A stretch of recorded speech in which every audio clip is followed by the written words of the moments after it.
81 आज हामी 8145C router password change गर्न सिकाइरहेका छौँ।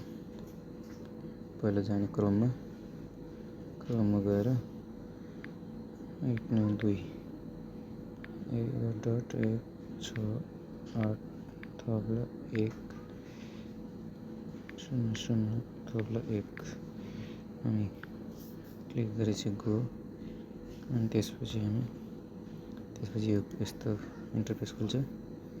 त्यसमा राख्नु पर्यो सानो अक्षर बनाउने ROOT एकाउन्टमा पासवर्डमा चाहिँ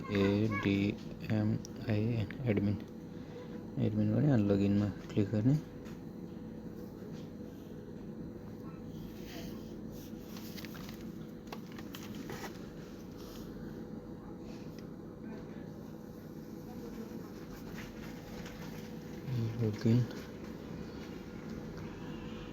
लगइनमा क्लिक गरेपछि हामी जानु पर्यो यहाँ वायरलेस ल्यान भनेर डब्लुल्यानमा क्लिक गर्ने।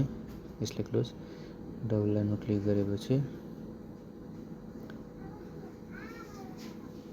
यस्तो इन्टरफेस खुल्छ। यसमा चाहिँ यो हाइट भन्नेमा क्लिक गऱ्यो भने सो हुन्छ, यहाँबाट चाहिँ सो भइरहेको छैन। त्यसपछि यहाँनिर क्लिक गर्ने। यहाँ क्लिक गरेपछि किप्याड खुल्छ। किप्याड खुलेपछि यहाँ सबै मेटिदिने अनि त्यसपछि यहाँ पासवर्ड हाल्ने। पासवर्ड कम्तीको 8 राख्नु पर्यो। अक्षर अङ्क चिन्ह जे राख्यो भने 8 राख्नु पर्यो। 8 यति राखिसकेपछि यहाँ स्क्रिनसट गर्ने। स्क्रिनसट गरेपछि एप्लाईमा क्लिक गर्ने।